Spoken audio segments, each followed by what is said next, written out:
Honorable Men Discord.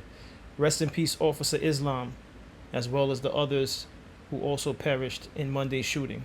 Let's talk about it. How you see yourself is how you perceived. I see a man strong, gifted, head strapping, never down on his knees, begging.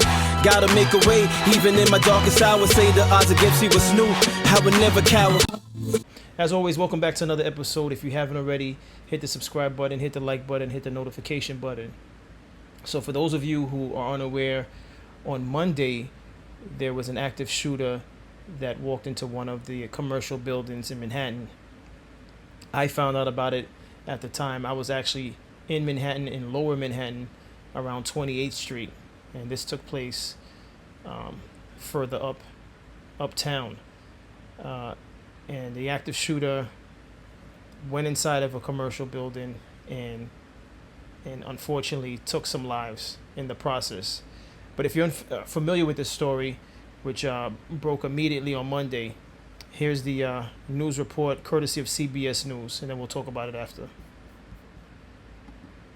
So police are getting closer to determining a motive for the mass shooting inside a New York City office building. Officials say a lone gunman killed 4 people, including a police officer. Another man is in critical condition. Surveillance video shows the suspect walking into the building with a high-powered rifle held by his right hand. And several high-profile companies, including Blackstone, the National Football League, have offices there. Mayor Eric Adams told CBS Mornings a short time ago that the suspect may have been targeting the NFL. He did have a note on him. The note alluded to that he felt he had CTE, a known brain injury for those who participate in contact sports. He appeared to have blamed the NFL for his injury. The NFL headquarters is located in the building at 345 Park Avenue.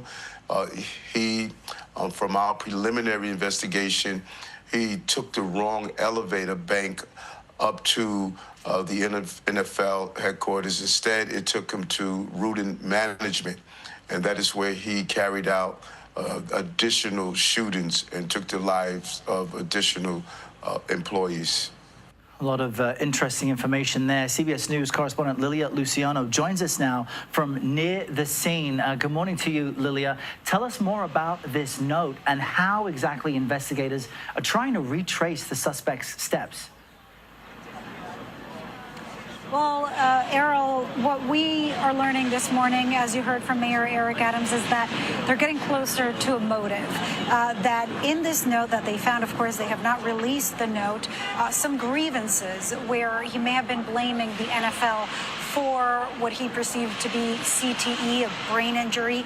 We know about the suspect just from online profiles and videos that he played high school football, and there are some highlights from his high school football career. We don't know how far that went, but we know that he grew up in Southern California, started the journey in Las Vegas where he was. In fact, we saw, which is very interesting given the documented evidence of mental health illness that we heard from the New York City Commissioner yesterday, that despite having mental health issues and well-documented issues, that he had a gun permit, to a concealed firearms permit.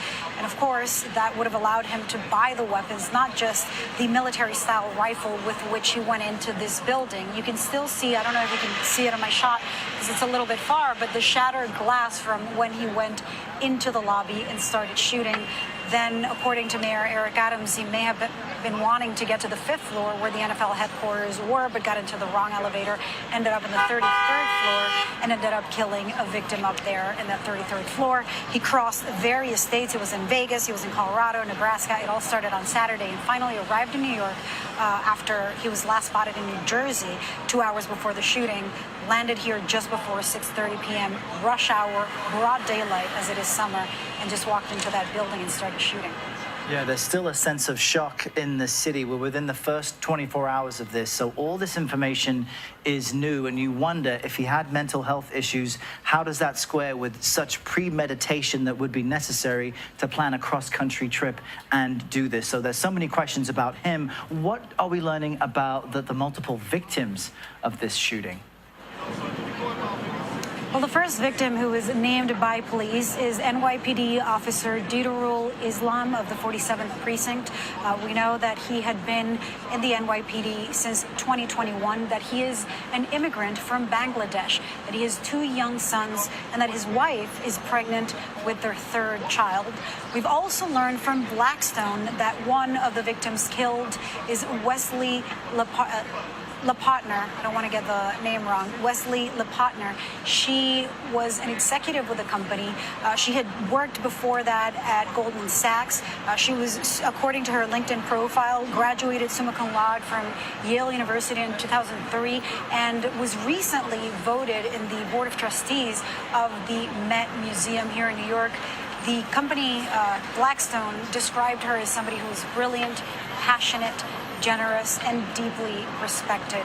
We are waiting to confirm other victims. We also know that one of the victims who was not killed but is in stable condition at the hospital is an NFL employee, according to NFL executives.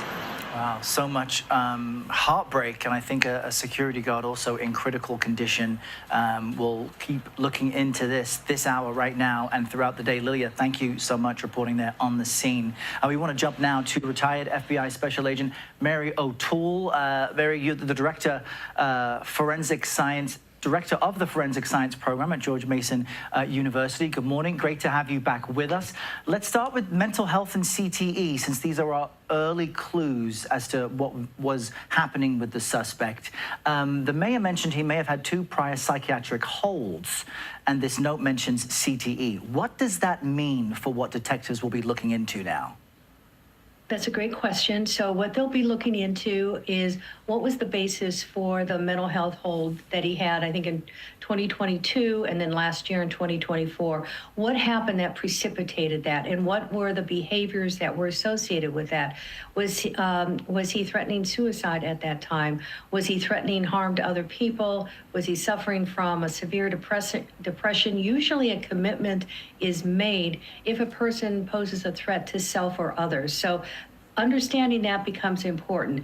CTE is a progressive brain disease, which is diagnosed at the time that someone has died, and there's an autopsy that is done to determine that. But the two have to be considered separately, because you can have a mental health crisis and not be suffering from CTE. So that distinction becomes extremely important. So law enforcement will understand what it was in his background to better capture, to understand what might have led up to yesterday. And was he thinking clearly? Just because you have a mental health commitment for a crisis in your life does not mean that you cannot think and plan ahead to commit a crime.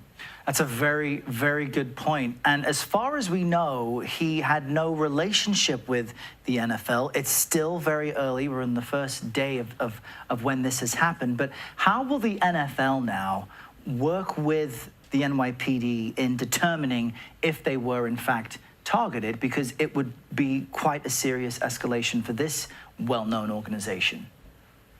Definitely. So what the NFL will be doing is they will be going through all their communications, whether it's by email, text, by phone, whatever it is, to see if this individual, the shooter, had any contact with them.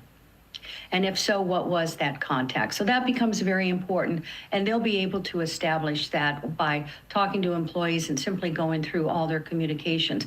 But I think what's interesting, and law enforcement is thinking about this, when the shooter entered the building, he got onto the wrong elevator. That could suggest that he had not done a surveillance of the building before he went in to carry out the shooting. In other words, in other cases of shootings, the shooter will go into the school, to the place of employment, whatever it is, and check it out to make sure they know how to get in, they know how to get out, they know where they're going. That may not have happened here, which makes sense when you look at where he had to travel from in order to get into New York City. May not have had time to do that. We just saw some footage of police surrounding a vehicle that was believed to be tied to the suspect, and as you mentioned, only certain elevators go to the floor which gets to the NFL offices. He just happened to take one that didn't, and so that may suggest a lack of preparation. Heartbreaking all around, though. Mary O'Toole, we appreciate your insight. Thanks for joining us today. Thank you. So police Again, rest in peace to Officer Islam. The entire story is very bizarre, very alarming. Because the truth of the matter, I had this conversation with a colleague of mine at work. Truth of the matter is, how do you stop something like this from happening? Especially as a New Yorker, there's honestly just no way to stop something like this. Anyone can at random do something like this, and yes, they will disperse police officers immediately, but the damage that can be done in the matter of seconds, I'm just confused as to, he crossed all those states, and it just had to be New York. It had to be that building. They said that I'm not sure if they said it in this report, but he came from Vegas. They did say it in this report. He came from Vegas, so I'm wondering if he had any type of drawn up plans left in his home. But to drive across so many states, at any point do you ever say, and obviously it's mental health. It doesn't matter what even the professionals are saying at this point, because it is a lack of mental health for you to drive across states and at no point say to yourself, you know what am I doing? That's someone who's very determined. Very determined. The amount of hours it takes to get from Las Vegas to New York City, it's insane. And I know the law enforcement is going to investigate his stops, cameras where he stopped. They're going to find out everything from what he ate, when he took a break. They're going to know everything. But it's very bizarre. But more than bizarre, it's alarming, because again, you could be anywhere at any time, and you could be among someone or groups of people that are ready to just throw it all away. And it seems to be a new trend where no one wants to be taken in alive. That's the next thing. So we saw what happened with the firefighters, how they were ambushed, and the gunman just took his life at the end. So there's no way of really getting true answers as to why these individuals are doing what they're doing, But again, I just encourage everyone to watch reports like this and just continue to live life with purpose. Continue, if you believe in God, continue to pray, because you just never know. You just never know, and from 28th Street to where this took place, yes, it was several city blocks, but regardless of the fact, I'm normally never in Manhattan unless I need to be in Manhattan. And Monday, I needed to be in Manhattan. So just to think that, whilst I happened to be in Manhattan, several blocks uptown, this was taking place. And I remember what I was doing during this time, because it wasn't until I left what I was taking care of that I saw police vehicles just flying uptown in unmarked vehicles. And that's when I learned that there was an active shooter at that time. And at that time, one thing I have to correct from one of my episodes when I spoke about this is, at that time it was said that a female officer was shot. And it was a female officer and I think two others. They had it as three people. But then come to find out that's not the case. But in any event, it's still a tragedy. It's a tragedy for the families. My condolences to all the families who lost someone.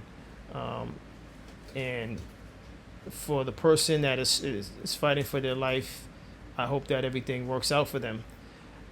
As of this recording, I believe they're still fighting for their life. If not, my condolences regardless. This is an insane world we live in. I think that's something we could agree on. I'm not expecting anyone to disagree on that sentiment. It's an insane world that we live in, and my best advice on that is to continue to pray for guidance and protection, because you just never know when you might end up being, unfortunately, in a situation like this. Hopefully you never end up in a situation like this, but you just never know, and I mean, that's all I have to say on this. I feel bad for the officer because he left behind two boys, and it said that his wife was pregnant with the third child. So, And on top of that, he was doing overtime. He covered that location as a paid detail, which means he was getting paid from an outside company, outside of NYPD, outside of the city, to protect the people of that building. And it's unfortunate that he was just trying to earn some extra money for his family, not knowing that would be the day that he would lose his life. And he didn't have to work that. He chose to pick up the paid detail hours. So it's just an unfortunate situation. Unfortunate for everyone that showed up to work thinking they were going to go home later on that evening. So that's all I have on this. You know, it's just really just to send my condolences, pay respect, because it's a tough job. You know, again, you know, when I was younger, you know, I had a love-hate for NYPD, but as I grew older, I gained an extreme respect for what they do. And, you know, it's not an easy job. Any given day, you're going to have to run into a situation that could cost you your life. And for that, you know, I salute all the NYPD officers. So that's all I have on today's episode. I appreciate everyone for tuning in. If you haven't already, hit the subscribe button, hit the like button, and I'll see you in the next episode. Take care.